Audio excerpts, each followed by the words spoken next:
बोलो बोलो देवघर वाले बाबा की।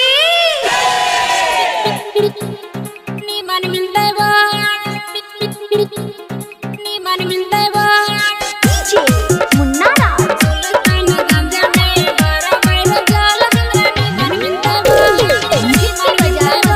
रिकॉर्डिंग माँ सरस्वती रिकॉर्डिंग स्टूडियो गाँव।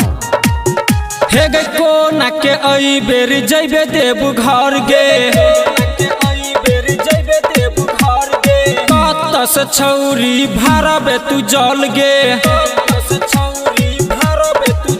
हे गे कोना के छौरी तू जइबे देव घर गे, कतस छौरी तू भरबे तू जल गे।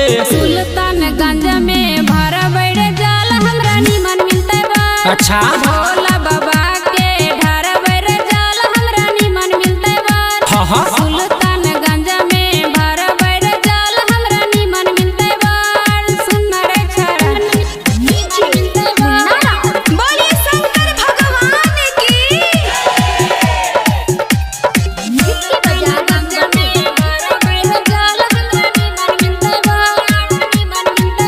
हे गे लोटा में से चुवै हो के जल गे, कोना के छौरी चढ़ैबे तू जल गे, हे गे लोटा में से चुवै हो के जल गे, कोना के छौरी चढ़ैबे तू जल गे।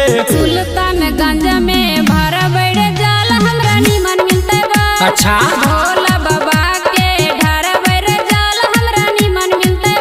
हाँ हाँ सुल्तानगंज में भरा बैठे जाल हमरा निमन मिलता है। सुनर छरा मुन्नारा बोलो बोलो देवघर वाले बाबा की।